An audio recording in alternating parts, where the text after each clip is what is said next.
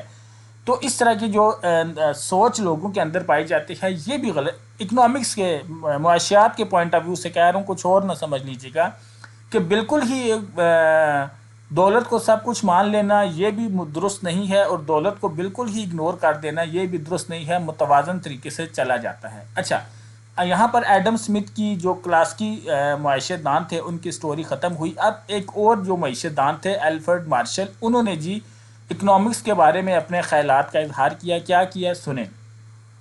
Alfred martial کی تعریف یوں مرتب کی کہ معاشیات ایک ایسا علم ہے جو انسان کے ان افعال کا مطالعہ کرتا ہے جن کا تعلق اس کی روزمرہ زندگی کے معاملات سے ہے۔ اس علم کے ذریعے ہمیں پتہ چلتا ہے کہ انسان کس طرح دولت پیدا کر سکتا ہے۔ الفریڈ مارشل نے ذرا ایڈم سمتھ کی ڈیفینیشن کو تھوڑا سا براڈ اسپیکٹرم میں کیوں، انہوں نے کہا جی کہ صرف دولت ہی سب نہیں ہے، معاشیات میں وہ ایکٹیویٹیز آتی ہیں جو انسان جس کے ذریعے اپنی روزمرہ زندگی کے معاملات کا جو ہے وہ تعین کرتا ہے، اور دولت اگر وہ پیدا کرنا چاہتا ہے تو اس کو جو ہیلپ ملے گی وہ معاشیات سے ملے گی. انہوں نے تو ایڈم اسمتھ نے کہا تھا جی زندگی کا مقصد ہی دولت کمانا ہے، اس لیے معاشیات. انہوں نے اب اس کو ایک چیپٹر بنا دیا، پوری زندگی والے چیپٹر سے نکال دیا الفریڈ مارشل نے. نیچے آئیں تو یہاں پر جی اور کیا لکھتے ہیں اور کس طرح خرچ کر سکتا ہے. ٹھیک ہے جی، الفریڈ مارشل کہہ رہے ہیں کہ اگر انسان اکنامکس پڑھتا ہے تو اس کو یہ پتہ چلے گا کہ اس نے دولت کس طرح کمانی ہے، کس طرح خرچ کرنی ہے. یہ علم افراد کی انفرادی اور اجتماعی کوششوں کا تجزیہ کرتا ہے جو مادی خوشحالی سے منسلک ہیں. مادی طور پر اگر کوئی انسان خوشحال ہونا چاہتا ہے تو وہ اکنامکس پڑھے گا. یہ الفریڈ مارشل کی مادی ایکٹیویٹی وہی ہوتی ہیں دنیا میں، یہ جو ہم نوکری کرتے ہیں، کسی کا کام کرتے ہیں، اس کے بدلے پیسے لیتے ہیں، یہ مادی ایکٹیویٹی ہوتی ہیں. اچھا، الفریڈ مارشل کی اس تعریف کو بہت مقبولیت حاصل ہوئی. اس کی مقبولیت کی ایک وجہ تو شاید یہ تھی کہ مارشل نے اپنی بیان کردہ تعریف میں دولت کو افضل اور اعلیٰ مقام نہیں بخشا. دوسری وجہ یہ تھی کہ اس نے دولت سے کہیں زیادہ اس بات پر زور دیا ہے کہ انسانی سرگرمیاں زیادہ قدر و منزلت کی حامل ہوتی ہیں. ٹھیک ہے جی. اچھا آگے چلیں تو الفریڈ مارشل کی تعریف کی تشریح یوں کی جاتی ہے کہ ان کے نزدیک کسی معاشرے میں رہنے والے انسان کا طرز عمل ہی وہ اصل نقطہ ہے جس پر غور و خوض کی ضروری ہے. انسان کوئی مخص طرز عمل اس لیے اختیار کرتا ہے اس کے ذریعے ایسے وسائل پر قدرت حاصل کر سکے جو اس کی ضروریات پوری کرنے میں مدد دیں. انسان کی فطری خواہش ہوتی ہے کہ وہ اپنی آمدنی میں اضافہ کرے تاکہ اس سے مادی خوشحالی حاصل ہو. مادی خوشحالی کا مطلب مادی اشیاء سے حاصل ہونے والی تسکین لی گئی ہے. ٹھیک ہے جی. اس کے بعد آگے اگر کوئی چیز سمجھ نہیں آئے تو پھر کومنٹ کیجیے گا، میں اس پہ آپ کو ڈیفینیشن وضاحت دے دوں گا. اس تعریف میں انسان کو مرکزی حیثیت حاصل ہے اور دولت کو ثانوی. ایڈم اسمتھ نے کہا تھا جی سب سے پہلے دولت ہے تو انسان ہے، لیکن الفریڈ مارشل کہہ رہے ہیں جی سب سے پہلے انسان ہے اس کے بعد دولت ہے. تو پہلا رتبہ انہوں نے انسان کو دیا، دوسرا دولت کو دیا. اس تعریف کے مطابق انسان آسودہ زندگی گزارنے کی تمنا رکھتا ہے اور اس تمنا کی تکمیل کی خاطر وہ مختلف سرگرمیوں میں مصروف رہتا ہے. ان سرگرمیوں کا مطالعہ بھی معاشیات کا مقصد ہے. اس طرح ایڈم اسمتھ کے زمانے میں مارشل کے زمانے تک فرق نہ پڑا کہ ایڈم اسمتھ کی تعریف میں دولت کو اولین حیثیت دے کر انسان کو سے پش ڈال دیا گیا تھا، مگر مارشل کی تعریف کے مطابق انسان کی عظمت بحال ہوئی. اس کی معاشی جدوجہد کو مطالعے کا مرکز بنایا گیا. ان معاشی سرگرمیوں کا مقصد آمدنی یا دولت کا حصول ٹھہرایا گا، مگر دولت یا آمدنی کا حصول بذات خود کوئی منزل قرار نہ پائی بلکہ یہ کسی اور منزل کا حصول کا راستہ سمجھے گی. ایڈم اسمتھ نے دولت کو منزل مقصود کا خطاب دے دیا گیا تھا، مگر مارشل نے اسے راستہ برائے حصول منزل کہا. یعنی انسان دولت کی بخش نمائش کے لیے حاصل نہیں کرتا بلکہ وہ اس کے حصول کے لیے اس کا تمنی ہوتا ہے کہ اس کے ذریعے وہ اشیاء حاصل کر سکے جو روٹی، کپڑا، مکان، تعلیم، تفریح اور دیگر ضروریات سے واسطہ رکھتی ہیں. انسان اپنی ضروریات کی تکمیل کے لیے معاشی سعی و پیکار پر رضامند ہوتا ہے. اس سعی و کوشش کا مطالعہ ہی معاشیات کا بنیادی نقطہ ہے. ٹھیک ہے جی. یہاں پر آپ کو سمجھ آئے ایڈم اسمتھ نے کہا دولت سب کچھ ہے، مارشل نے کہا دولت سب کچھ نہیں ہے. دولت ایک پارٹ آف لائف ہے. جب انسان مادی طور پر خود کو مضبوط کرتا ہے تو وہ معاشیات کے علم سے فائدہ اٹھا سکتا ہے. مارشل نے انسانی سعی و پیکار کا مقصد یہ قرار دیا تھا کہ مادی خوشحالی سے ہمکنار ہو سکے. یعنی معاشرے میں رہنے والے انسان کی جدوجہد اس لیے بروکار آتی ہے کہ وہ دولت کمائے، اس کے ذریعے انسان ان اشیاء تک رسائی حاصل کر سکے جو انسان کی مادی فلاح و بہبود میں اضافہ کر سکیں. مارشل کے خیالات سے متاثر ہو کر دیگر معیشت دانوں نے بھی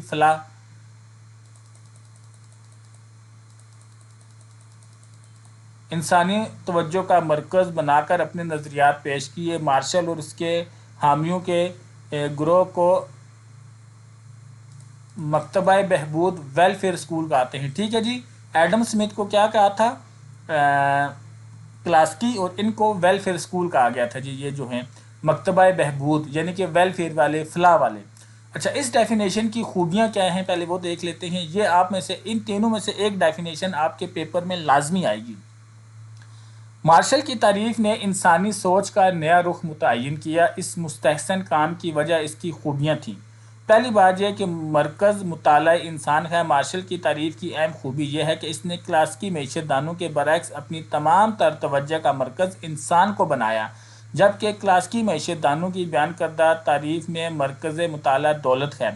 دوسرا اس کی خوبی یہ ہے کہ معاشرے کی اہمیت. مارشل نے انسان کی ان سرگرمیوں کا جائزہ لینا اہم سمجھا جو کسی دوسرے جو کسی معاشرے میں رہتے ہوئے انجام دیتا ہے۔ اچھا جی، مادی فلاح میں اضافہ، مارشل کی تعریف کی یہ بھی خوبی پائی جاتی ہے کہ اس نے انسان کی سرگرمیوں کے مقصد کی زیادہ واضح تصویر پیش کی۔ اس کے مطابق انسان اپنی مادی بہبود میں زیادہ سے زیادہ اضافے کا خواہش مند رہتا ہے۔ دولت کی حیثیت، مارشل نے فلاح بہبود پر زور دینے کے باوجود دولت کی افادیت کو نظر انداز نہیں کیا۔ وہ یہ جانتا تھا کہ انسان پہلے دولت ہی حاصل کرتا ہے اور پھر اس کی مدد سے اپنی ضروریات کی تکمیل کرتا ہے۔ اگلا پوائنٹ ہے جی علم معاشیات کی افادیت۔ یہ مارشل کا کارنامہ ہے کہ اس سے علم معاشیات پر تنقید کرنے والے کی زبان بند کر دی۔ اس نے اس کا مقصد فلاحی انسانی قرار دے کر سوچ کو نیا انداز عطا کیا۔ اب الفریڈ مارشل پر بھی کچھ لوگوں کے جو معیشت دان تھے اس ٹائم، انہوں نے بھی کچھ اعتراض کیے۔ کیا اعتراض کیے آئیں وہ دیکھتے ہیں۔ الفریڈ مارشل کی تعریف کی خامیاں درج ذیل ہیں۔ فلاح کا تصور، مارشل نے فلاح کے لفظ پر زور دیا مگر وہ خود بھی کھل کر اس کی تشریح نہیں کر سکا کہ اس کا صحیح مطلب کیا ہے۔ فلاح کا لفظ تو تعارف کروایا گیا لیکن اس کا سکوپ، اس کی ڈیفینیشن، اس کی لیمیٹیشن یہ مارشل نے کلیئرٹی سے نہیں بتائی کہ کون کون سی چیزیں فلاح کے زمرے میں آتی ہیں کون نہیں آتی۔ اگلی جو ہے جی فلاح ذہنی کیفیت کا نام ہے۔ فلاح در حقیقت کوئی ایسی چیز نہیں جسے ہم دیکھ سکیں یا پرکھ سکیں، یہ ایک ذہنی کیفیت کا نام ہے۔ اس کی حیثیت بھی ویسی ہے جیسے بھوک، پیاس، عقیدت مندی، اخوت اور پیار محبت کی ہے۔ اعتراض الفریڈ مارشل پر دوسرا ہوا کہ جی الفریڈ مارشل نے ایک ایسی چیز کے پیچھے لگا دیا ہے جس کا دنیا میں کوئی وجود ہی نہیں ہے، ایک سوچ ہے، ایک تھاٹ ہے، ایک فیلنگ ہے۔ تو اس طریقے سے ان پر دوسرا اعتراض یہ کیا گیا کہ یہ فلاح تو ذہنی کیفیت کا نام ہے اور کیا پتہ کون سا انسان اپنے ذہن میں کس طرح کی ڈیفینیشن فلاح کی رکھتا ہے۔ تیسرے ہے جی فلاح کی تقسیم۔ مارشل کی تعریف میں مادی فلاح کے الفاظ استعمال کیے گئے ہیں جو قاری کو یہ سوچنے پر مجبور کرتے ہیں کہ کوئی غیر مادی فلاح بھی ہوتی ہے۔ حقیقت یہ ہے کہ فلاح ایک ناقابل تقسیم اکائی ہے، اس کے حصے میں بکھرے نہیں کیے جا سکتے جی۔ ٹھیک ہے جی، مادی سرگرمیاں وہ ہوتی ہیں جن سے انسان کو جیسے روٹی کھانا، کپڑے پہننا، یہ مادی ایکٹیویٹیز ہیں۔ ٹھیک ہے جی، اچھا جس کے بغیر انسان کی زندگی چل نہیں سکتی، یہ مادی ایکٹیویٹیز ہوتی ہیں۔ غیر مادی ایکٹیویٹیز یہ ہوتی ہیں کہ آپ نے کوئی سروسز لے لیں، کوئی انجوائمنٹ، جیسے آپ گئے کسی پارک میں، آپ نے 100 روپے کا ٹکٹ لیا، جھولے میں انجوائے کیا، تو یہ غیر مادی ایکٹیویٹی ہیں۔ ٹھیک ہے جی، مادی اور غیر مادی آپ لوگوں کو سمجھ آیا۔ فلاح میں کمی والی سرگرمیاں، یہ بھی اعتراض کیا جاتا ہے کہ مارشل نے علم معاشیات کا دائرہ صرف ان سرگرمیوں تک محدود کر دیا ہے جو فلاح و بہبود میں اضافے کے ذمہ دار ہیں، لیکن ہوتا یوں ہے کہ معاشیات میں وہ سرگرمیاں بھی زیر بحث آتی ہیں جو فلاح میں کمی کا موجب ہوتی ہیں، مثلاً تمباکو نوشی، افیم کی تجارت وغیرہ۔ ٹھیک ہے جی، انہوں نے اعتراض یہ کیا کہ جی الفریڈ مارشل جی کہتے ہیں وہ تمام سرگرمیاں جو فلاح کے کام کرتی ہیں، اکنامکس ان کے ساتھ ڈیل کرتی ہے، لیکن اکنامکس تو ان چیزوں کے ساتھ بھی ڈیل کر رہی ہوتی ہے جو فلاح کو کے زمرے میں نہیں آتی۔ یہاں پہ جیسے انہوں نے تمباکو نوشی کی بات کی۔ ناصحانہ طرز عمل، آخری جو ان پہ تنقید کی گئی وہ یہ کی گئی کہ مارشل کی تعریف پر پروفیسر رامز نے یہ اعتراض کیا کہ مارشل کی تعریف ناصحانہ طرز عمل کی حامل ہے۔ رامز نے ایسے ناصحانہ طرز عمل کو پسند نہیں کیا، اس کا خیال یہ ہے کہ علم کو غیر جانبدار ہونا چاہیے۔ ٹھیک ہے جی، انہوں نے کہا جی کہ آپ فلاح کی طرف اس کو لے کر جا رہے ہیں، علم کو غیر جانبدار ہونا چاہیے، ہر طرح کے لوگوں کے لیے جو ہے وہ علم ہونا چاہیے۔ اب رابنز نے جب الفریڈ مارشل پر تنقید کی تو پھر رابنز نے اس اکنامکس کی خود ایک ڈیفینیشن دی 1934 میں، وہ کیا تھی آئیں اس کو دیکھ لیتے ہیں۔ پروفیسر رابنز نے 1934 میں معاشیات کی ایک نئی تعریف پیش کی۔ پروفیسر رابنز نے کہا کہ معاشرے میں رہتے ہوئے انسان سب سے اہم معاشی زندگی گزارتا ہے جس کے 4 اوصاف ہیں۔ معاشی زندگی کی 4 خصوصیات ہیں۔ ٹھیک ہے جی، اس میں پہلا پوائنٹ انہوں نے یہ کہا جی کہ آپ کی انسانی خواہشات ہوتی ہیں، ان خواہشات کو پورا کرنے کے لیے وسائل محدود ہوتے ہیں، انسان کی تمام ضروریات یکساں اور اہم نہیں ہوتی، وسائل کو متبادل طور پر استعمال کیا جا سکتا ہے۔ آئیے اب ان خصوصیات کا تفصیلی جائزہ لیتے ہیں۔ رابنز نے جو اپنی ڈیفینیشن دی وہ 4 پوائنٹس پہ دی کہ انسانی خواہشات، ان خواہشات کو پورا کرنے کے لیے وسائل، انسان کی تمام تر ضرورتیں یکساں نہیں ہوتی اور وسائل کو متبادل طور پر استعمال میں لایا جا سکتا ہے۔ اب اس میں اگر نیچے آ جائیں تو کثیر احتیاجات انسان معاشرتی جانور ہے، معاشرے میں رہتے ہوئے اسے گو نہ گو چیزوں کی ضرورت ہوتی ہے۔ تاریخ گواہ ہے کہ ہر دور میں انسانی ضروریات میں اضافہ ہی ہوتا گیا، حاجات کا یہی سلسلہ یوں ہی رواں دواں رہتا ہے۔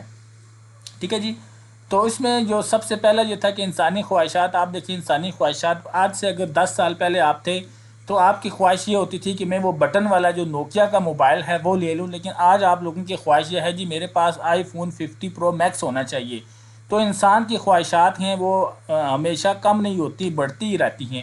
اس کے بعد دوسرا جو پوائنٹ ہے وہ ہے جی محدود ذرائع، لامحدود احتیاجات یا خواہشات، آپ کیا احتیاجات کا مطلب خواہشات ہے کو پورا کرنے کی غرض سے انسان جب اپنے ذرائع پر نظر ڈالتا ہے تو اسے یہ دیکھ کر سخت مایوسی ہوتی ہے کہ اس کے وسائل نہایت کمیاب اور قلیل ہیں، یعنی کہ کم ہیں۔ چنانچہ معترض اعتراض کی تشفی کی خاطر وہ اپنے وسائل میں کفایت پر مجبور ہے۔ ٹھیک ہے جی، جب آپ آئی فون پرو میکس لینا چاہتے ہیں، جیب میں آپ ڈالتے ہیں تو آپ کا بجٹ ہی 20-30 ہزار روپے کا ہوتا ہے، تو پھر آپ مجبور ہو جاتے ہیں کہ کم ترین وسائل کے ساتھ آپ کوئی اوپو کا یا ویوو کا موبائل لے کر زندگی میں آگے بڑھیں۔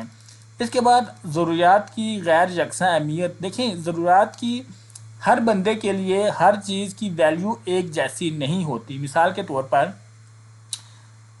میرے پاس کوئی بھی فون نہیں ہے، میرے لیے جو ویوو کا اسمارٹ فون ہوگا 2 سم والا، کیمرے والا، 4 GB ریم والا، میرے لیے وہ میرے پاس سب کچھ ہے، لیکن وہ انسان جس کے پاس ویوو کا فون پہلے سے ہے اس کے لیے آئی فون سب کچھ ہوگا۔ یعنی کہ ایسا نہیں ہو سکتا کہ ہم جو خواہشات کا سکوپ ہے اس کو فکس کر دیں، تو ہر انسان کے لیے خواہشات کا سکوپ الگ ہے، ہر انسان اپنی مرضی کے حساب سے کسی چیز کو زیادہ اہمیت دے رہا ہے، کسی کو کم دے رہا ہے۔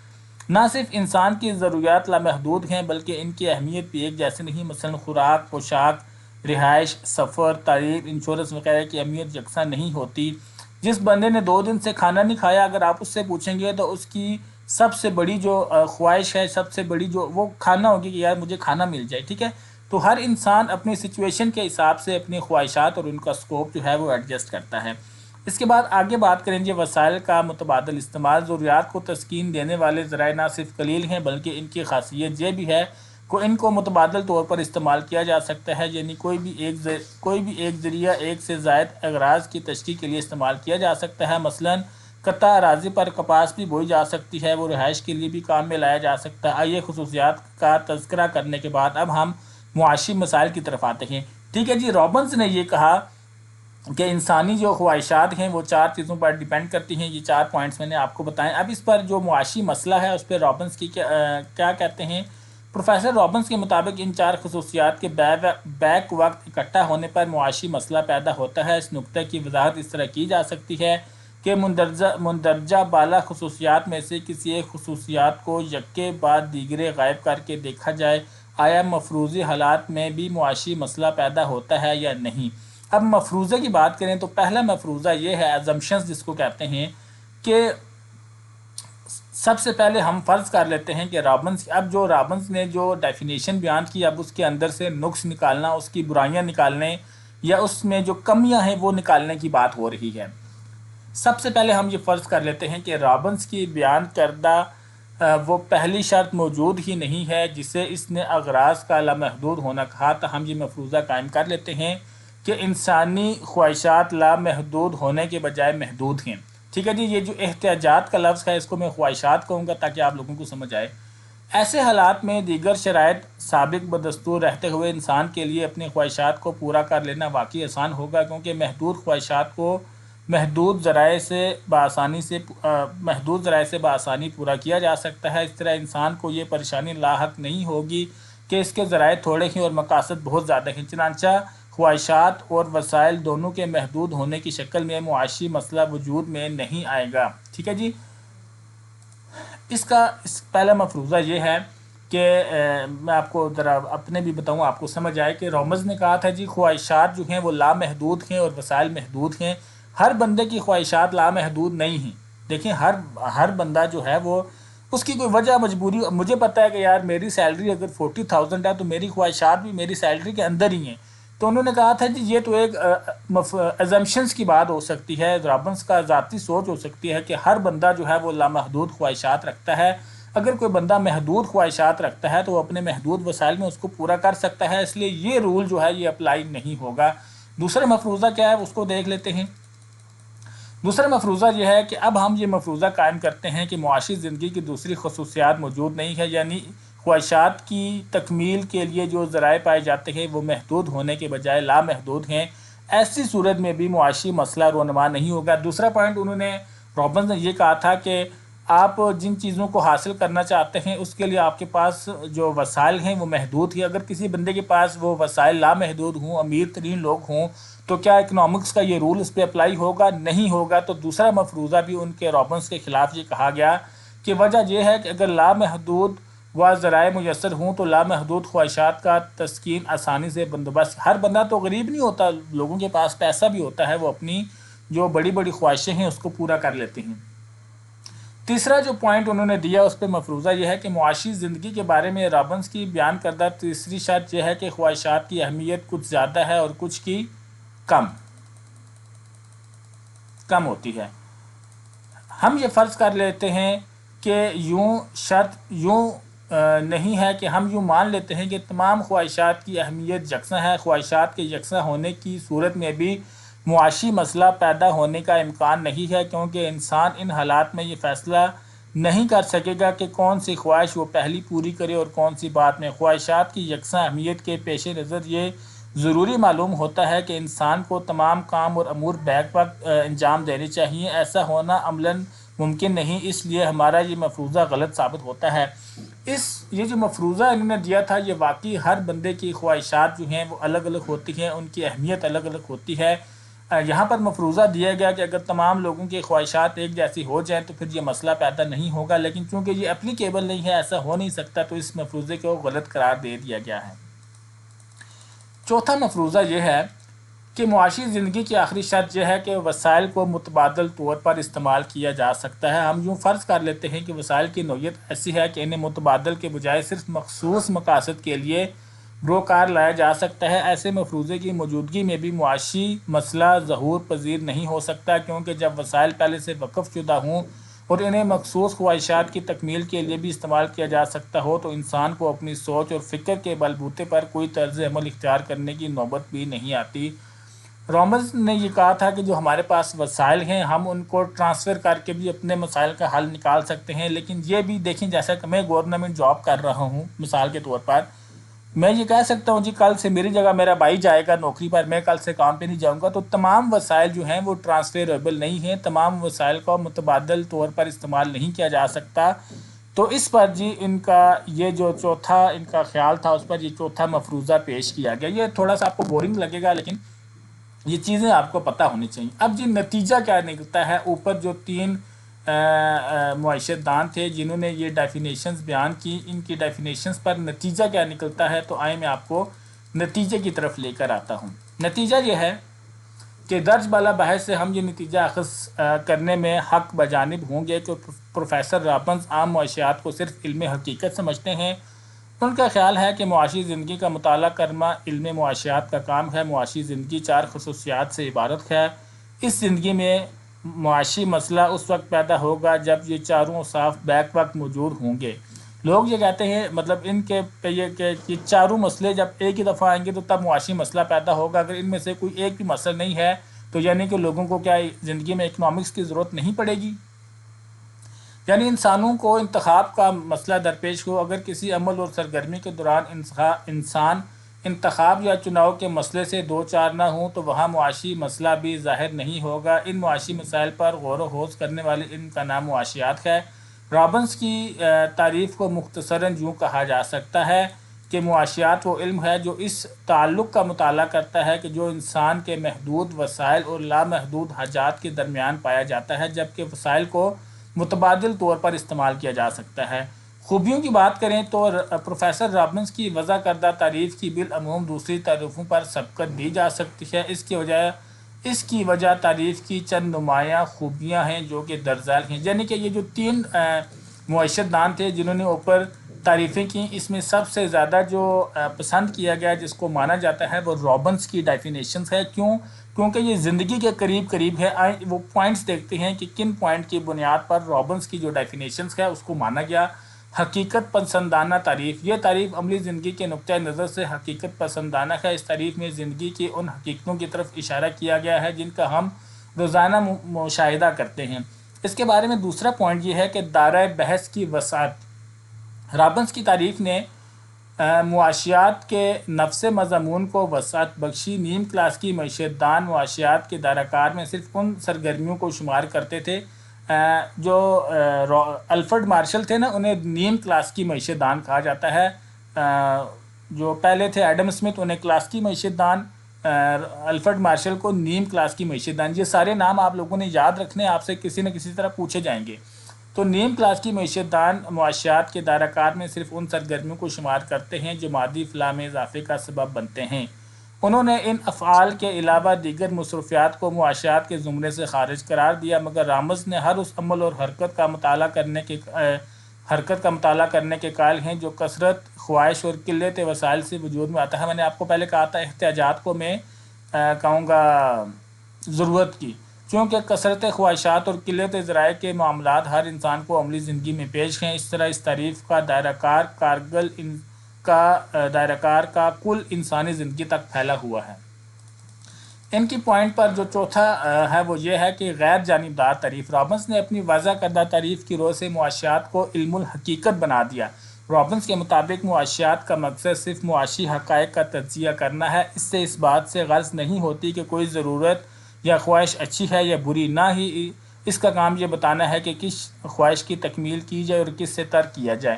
دیکھیں جی، جس بندے نے سگریٹ پینے اس نے پینے ہی پینے، تو علم کا معاشیات کا یہ کام نہیں ہے کہ وہ لوگوں کے اندر تفریق کرے کہ جی آپ یہ کام کریں، آپ یہ کام نہ کریں۔ یہ لوگوں کے خود کے اندر ہے۔ ہم صرف ان کو یہ بتا سکتے ہیں کہ مادی یا غیر مادی خواہشات کی تکمیل کے لیے لوگ، یعنی ہم سے مراد اکنامکس یہ بتا سکتی ہے کہ مادی یا غیر مادی خواہشات کی تکمیل کے لیے لوگ کیا کر سکتے ہیں۔ کسی بھی علم الحقیقت کا یہی کام ہوتا ہے کہ وہ وسائل اور معاملات کا غیر جانبدارانہ مشاہدہ کرے۔ یہی حال رابنس کی تعریف کی روح سے معاشیات کا ہے، جو کثرت خواہشات اور قلت وسائل کے باعث رونما ہونے والے مسائل کے بارے میں غیر جانبدارانہ رویہ اختیار کر لیتی ہے۔ اچھا جی، اب اس کی خامیاں ہیں۔ میرے خیال سے یہ چیپٹر ختم ہو جائے، میرا گلا بالکل جواب دے گیا ہے۔ چلیں جی، ابھی ہیں 2 پیجز ہیں۔ اس ڈیفینیشن کی خامیوں کی اگر بات کریں تو رابنس کی بیان کردہ معاشیات کی تعریف کی خوبیوں کا ذکر کرنے کے بعد اب ہم اس کی خامیوں کی نشاندہی کرتے ہیں۔ رابنس کی تعریف میں درجال خامیاں بیان کی جاتی ہیں۔ معاشیات کو طبعی علم بنانے کی کوشش۔ رابنس نے اپنی وضع کردہ تعریف میں یہ کوشش کی ہے کہ معاشیات کو بھی دیگر طبی علوم مثلاً طبیعیات، کیمیا، حیاتیات وغیرہ کی مانند بنا دیا جائے اور اس کے قوانین بھی ان علوم کے ضوابط و ضوابط کی طرح قطعی اور اٹل ہو جائے، مگر عملاً ایسا نہیں، کیونکہ طبی علوم کا تعلق مظاہر فطرت سے ہے۔ مطلب رابنس نے رولز کو فکس کرنے کی کوشش کی، لیکن معاشیات میں رولز فکس نہیں ہوتے، معاشیات کو صرف علم الحقیقت قرار دینا۔ رابنس نے اپنی تعریف کے ذریعے معاشیات کو محض ایک علم بلکہ خشک علم بنا کر رکھ دیا۔ اس کا خیال یہ ہے کہ علم کا مقصد محض معاشی زندگی کا تجزیہ کرنا اور حقائق تلاش کرنا ہے۔ اس طرح وہ انسانی فلاح سے جدا، یعنی کہ رابنس نے انسانی فلاح کا کوئی ذکر ہی نہیں کیا، بس اس نے کہا جی کہ آپ لوگ، انسان کے اندر خواہش پیدا ہوتی ہے، اس خواہش کو پوری کرنے کے لیے انسان جدوجہد کرتا ہے، کچھ کو وہ خواہش کو پورا کر لیتا ہے، کچھ کو نہیں کرتا، لیکن انسانی فلاح کی کوئی بات نہیں کی گئی۔ حالانکہ معاشی زندگی کا تو خاصہ ہی یہی ہے کہ انسان محدود وسائل کو اس طرح استعمال کرتا ہے اس کی زیادہ سے زیادہ احتیاجات کی تسکین، خواہشات کی تسکین ہو سکے اور اس کی فلاح و بہبود میں بھی اضافہ ہو سکے۔ تیسرا پوائنٹ اس کے نقص یہ ہے کہ اخلاقیات سے عاری تعریف۔ رابنس نے مارشل کی تعریف پر تنقید کرتے ہوئے اپنی تعریف پیش کرتے ہوئے اس بات پر زور دیا کہ معاشیات کی کوئی ایسی تعریف وضع ہونی چاہیے جس پر کسی اخلاقی نظریے کا رنگ چڑھا نہ ہو۔ موجودہ دور کے معیشت دان اس خیال کے حامی ہیں کہ معاشیات کو اخلاقیات سے جدا نہیں کیا جا سکتا، یعنی کہ رابنس یہ کہتے ہیں اگر کسی نے سگریٹ پینی ہے تو بے شک پیے، شراب پینی ہے تو بے شک پیے، ہم اس کو اپنی خواہش کو حاصل کرنے کے لیے طریقہ کار بتا سکتے ہیں۔ یعنی کہ جو رابنس تھے انہوں نے اخلاقیات کو علم معاشیات سے نکال دیا، لیکن کہتے ہیں جی اخلاقیات کو علم سے دور نہیں کیا جا سکتا۔ اگر کوئی بندہ ڈاکہ مارنا چاہتا ہے، غلط کام کرنا چاہتا ہے، تو کیا ہم اس کو بھی بتائیں گے کہ آپ نے تو اخلاقیات کو مد نظر رکھتے ہوئے علم معاشیات کو آگے بڑھانا چاہیے۔ اگر معاشیات کو اخلاقیات سے علیحدہ کر دیا تو بربریت، استحصال اور خود غرضی کے نمونے زندہ ہو جائیں گے۔ اس کے بعد یہ منصوبہ بندی کے مسائل سے بیگانہ تعریف۔ دور جدید میں معاشی منصوبہ بندی اور اس کے ذریعے اقتصادی ترقی کے اعلیٰ مدارج تک رسائی کے لیے مسائل و معاملات میں بہت اہمیت اختیار کر گئے ہیں، لیکن رابنس کی بیان کردہ تعریف ان تمام امور پر حاوی نہیں ہے۔ جی کوئی منصوبہ بندی نہیں، کوئی پلاننگ نہیں، جی آپ وسائل کو یہ کر لیں، خواہشات کم کر لیں، کوئی پلاننگ نہیں دی گی، ٹھیک ہے۔ اس کے بعد بے روزگاری کے مسائل سے لا تعلق تعریف۔ رابنس نے موجودہ دور کے ایک بنیادی مسئلہ یعنی بے روزگاری کے بارے میں خاموشی اختیار کر رکھی ہے۔ دور حاضر میں اکثر ممالک بے روزگاری کے مسئلے سے دوچار ہیں۔ افرادی قوت بذات خود ایک بہت بڑا ذریعہ ہے جس کا بھرپور استعمال کرنے سے قومی آمدنی میں اضافہ کیا جا سکتا ہے۔